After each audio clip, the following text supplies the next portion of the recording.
Let's start with Bad Week. Who's had a bad week, Katy? Well, this week's Bad Week is brought to you in collaboration with our radio friends at Euranet Plus. And before I go any further, if you are listening to this on Friday or afterwards, you're actually listening to a corrected version of this Bad Week because it turns out I said a couple of things that were inaccurate, which I'm very sorry about. And here at the Europeans, we take misinformation really seriously. So what you're listening to right now is the corrected version, with many thanks to listener Fabienne. She's an agronomist who has actually studied what I'm about to talk about. So thank you so much to Fabienne for helping me to fix this. So it's been a bad week for those of us that eat industrially produced fruits and vegetables, which unfortunately is the vast majority of us. And that is because of a pretty damning new scientific study into the links between the chemical glyphosate and cancer. This study was done by a load of scientists from across Europe and the US, but it's been led from Italy. And before I go any further, can I just ask, do people talk about glyphosate much in the Netherlands? Because I feel like there's been loads in the French news about this chemical in recent years. But if I say glyphosate to a British friend, there's a decent chance they would just look at me blankly and have no idea what I was talking about. Do you know what it is? And does it get talked about over there in the Dutch-speaking world? I think it does get talked about quite a lot here because also there's so much fruit and vegetable farming in the Netherlands in all these huge greenhouses. But yeah, I honestly don't know so much about it. I mean, it's the chemical that's used in Roundup, right? Yes. So glyphosate is the most widely used weed killer in the world. And so it is used as a weed killer by the farmers who grow a lot of the fruit and veg that you buy in the supermarket. It's not used directly on the fruit and veg, I should clarify, because it does kill most plants. It can only be sprayed directly onto a few specific crops that are genetically modified to be resistant to it. Now, we don't actually have much in the way of genetically modified crops here in Europe. There are major legal restrictions on that. But we do, in some cases, allow the import of genetically modified crops. So if you eat like genetically modified cereals from abroad, it is possible that they have come into direct contact with glyphosate. But if you bite into an apple that has been grown here in Europe, it won't have been sprayed with glyphosate, but it is possible that the farmer who grew it has used it in the field. Now, funnily enough, glyphosate was actually patented in the 1960s as a chemical that could be used to clean pipes with. Oh. But then in the 70s, the US chemical company Monsanto realized that the stuff worked really well as a weed killer. And they marketed it, indeed, under a brand name that you might be familiar with if you are a home gardener, and that brand name is Roundup. Pretty quickly, glyphosate took over the world. Its use has become incredibly widespread over the last half century or so, not just in the form of Roundup, but also in other brands. It is just everywhere. You know, this stuff is very effective at killing unwanted plants. It's relatively cheap. So the use of this chemical became a really major factor in how the modern world ended up with such cheap, industrially produced fruit and veg. And it's a pretty controversial chemical, right? Yes, that is putting it mildly. And that is primarily because over the years, there has been mounting scientific research suggesting that exposure to glyphosate increases your risk of developing various forms of cancer. Now, that is a claim, of course, that the very powerful chemicals companies that produce glyphosate have denied vigorously. Originally, it was Monsanto that did all of that kind of lobbying work. And then in 2018, Monsanto got bought by a German company called Bayer. Bayer is an absolutely huge company. It notably makes Alka-Seltzer and aspirin, loads of other medicines and health products. Its annual revenues are in the region of $50 billion. It is an insanely big company. And when it comes to these weed killers that it makes, Bayer has a lot of incentives to push back against the body of evidence that glyphosate causes cancer. And that is primarily because it is desperately trying to reduce its legal bills. Bayer has already had to pay out something like 10 billion euros in lawsuits brought successfully by people who have argued that they got cancer because of exposure to glyphosate. Whoa. And reportedly, there are something like 67,000 lawsuits pending over Roundup. So the company's legal bills over this product are just going up and up and up. But I don't understand, like, why do they still keep making it if they keep being sued successfully by people who say they got cancer because of this product? Yeah, it's a really good question. I guess the answer has to be that glyphosate-based weed killers are still very profitable, right? They are sold in such high volume still around the world that for now, it is still worth all of the effort, all of the legal bills, all of the lobbying to keep regulators around the world from banning it. Just to give you an idea, I had a quick look through Bayer's annual report from last year. And in the last 3 months of 2024 alone, they sold $615 million worth of glyphosate products. Ooh. So over the course of the year, these products are bringing in like at least a couple of billion? For now, Bayer are digging in. They are sticking to the fight. And that means that they and the other companies that sell glyphosate-based weed killers, they have a strong incentive to challenge the evidence that these products cause cancer.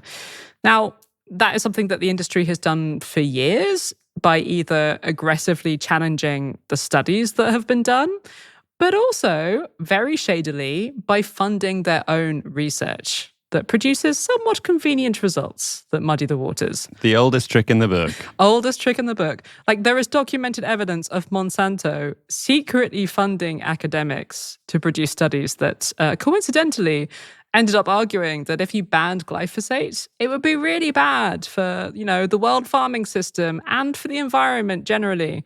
Sounds like Monsanto definitely didn't fund this latest study, though. We can be sure of that. Now, I'm not going to suggest that all of the research that does imply a link between glyphosate and cancer has been absolutely perfect. There was notably a study about the glyphosate cancer link that got retracted in 2014 after its design was found to be flawed. And this idea of the evidence being, quote unquote, not good enough, that is definitely at the heart of why glyphosate remains the world's most popular legal weed killer.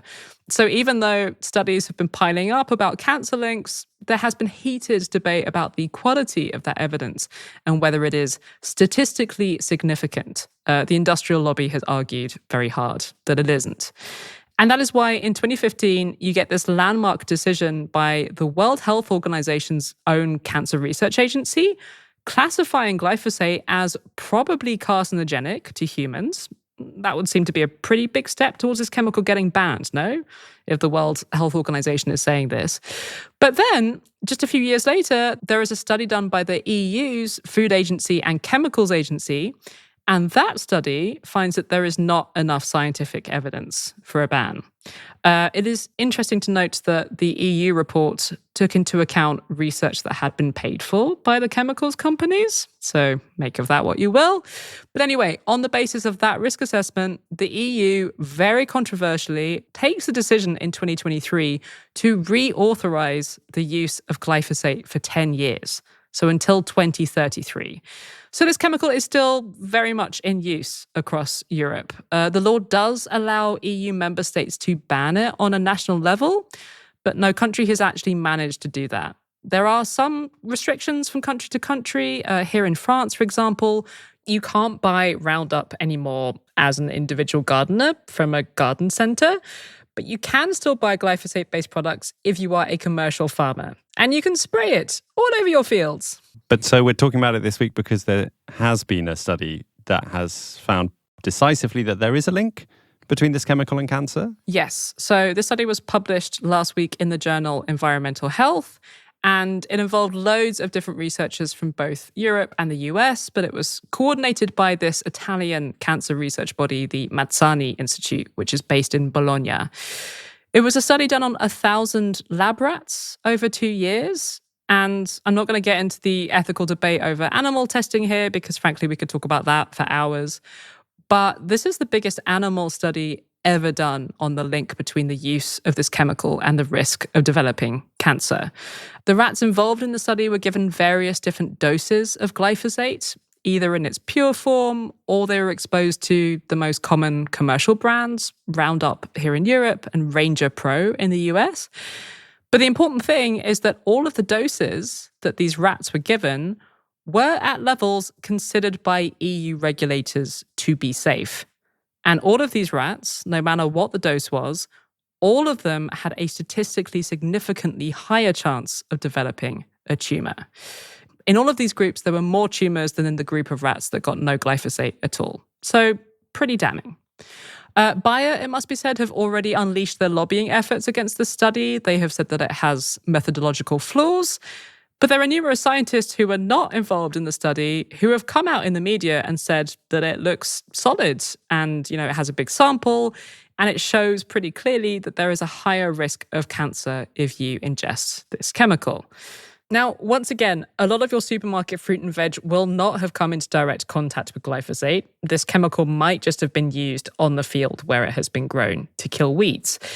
But it's kind of difficult to know to what extent what you're eating might have been contaminated. It depends a lot on how this chemical might have been used in the process.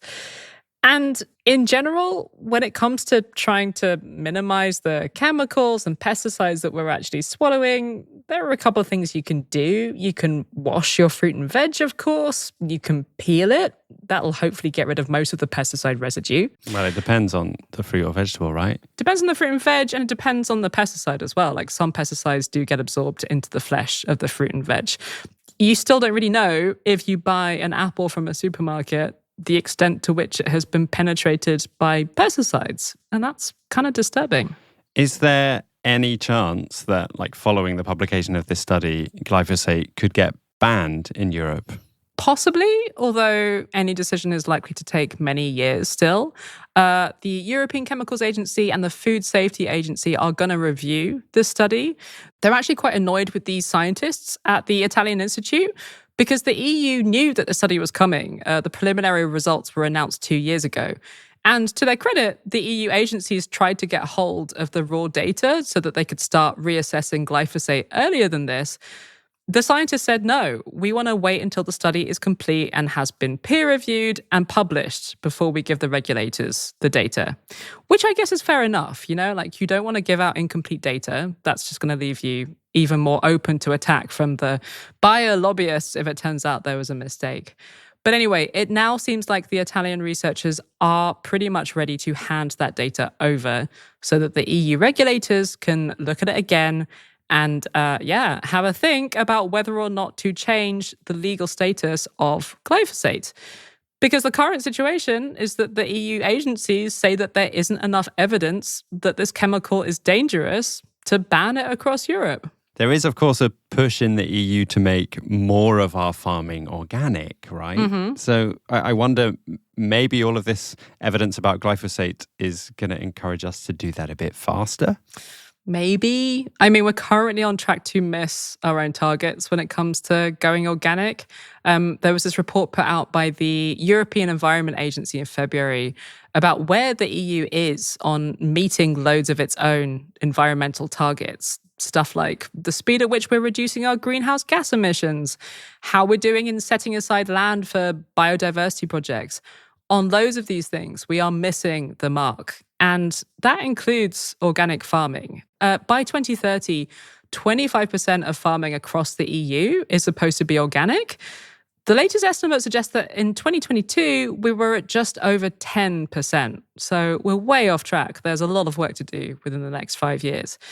And generally, you might have noticed that being green has been slipping down the agenda of the European Commission since Ursula von der Leyen and her new team took office at the end of last year. Mm-hmm. The mood has shifted, right? All of these ambitious environmental measures that really defined von der Leyen's last mandate, they're just not being considered as much of a priority now. We have more of a right-leaning European Parliament. The focus is more on migration, as well as stuff like defense and dealing with Trump and Putin and Netanyahu. In some cases, environmental legislation in Europe is actually being watered down, which is something I'd love to hear you guys talk about on the podcast over the next few months while I'm away, actually. Can you make that happen, please? Thanks. Giving you some homework. Give me some homework, yeah. I don't know. I mean, in the long term, I think we're going to have a conversation here in Europe about whether we think the added risk of getting cancer and potentially other diseases from pesticides, whether we still think the trade-off of having industrially farmed vegetables that are cheap to produce and cheaper on the shelves than they would be otherwise, whether we think that is worth it. But in the more immediate term, I kind of think that if we want to see changes on this, it needs to come from consumers. You know, it needs to come from people voting with their wallets and saying, you know what, I could buy the cheaper stuff from the supermarket, or I could choose to spend more of my income on organic stuff. And let's be real, like a huge percentage of people will not be in a financial position to do that when they buy the groceries. Life is expensive enough as it is. And it goes without saying that it sucks that poorer people are in less of a position to make choices that are healthy for them, yet again. Yeah, I'm often really shocked about how big the difference is, at least in Dutch supermarkets, between the organic and the non-organic food. Do you buy organic? I'm trying to more and more, just because of like working on this kind of thing. It's made me think, you know what, do I have an extra euro to spend on this? Probably. One of the things I do is I've looked into like which fruit and vegetables are more likely to contain more pesticides, herbicides, or insecticides. And I discovered that strawberries are apparently some of the worst offenders. Oh no, so I love strawberries. Strawberries, you should really buy organic. Okay. Because they just like soak up so much of the nasty stuff. I heard some experts talking about how you should try and prioritize the fruit and vegetables that you eat most regularly, but also indeed look at this list of like the most dirty fruits and vegetables. My husband has this thing, I don't know actually if he came up with it or whether he stole it from someone else, but he says he wishes the organic fruit and vegetables in the supermarket were called normal and the other, non-organic, were like described as toxic fruit and vegetables. That's a good reframing. It shouldn't be framed as a luxury product, organic food. Yeah. It should be the baseline. Yeah, I guess it's because of that price differential, right? Yeah. And you never really know how much of it is just because producers are like, oh, I can probably squeeze a bit more cash out of this middle class person that has a bit of extra money to care about that. Like how much of that is priced into the markup. It's a little bit depressing, but it sounds like you're doing your homework already, so you don't need me to tell you practical things to do. But just to wrap up this bad week on a practical note, what can you actually do in the face of this growing evidence that our food is being sprayed with stuff that comes with an increased risk of cancer? All of the things that you just said, Dominic. Yeah, I mean, buy organic or pesticide-free produce if you can afford it. Look into the fruits and vegetables that have a higher risk of like having been penetrated quite deeply by pesticides. Wash your fruit and vegetables, people, and you can peel them too. That is a really good thing to do. But don't peel everything. Yeah. Because you need some fiber too. Exactly. So often the skin is the best part, the most nutritious part. As always, the Europeans giving people clear advice.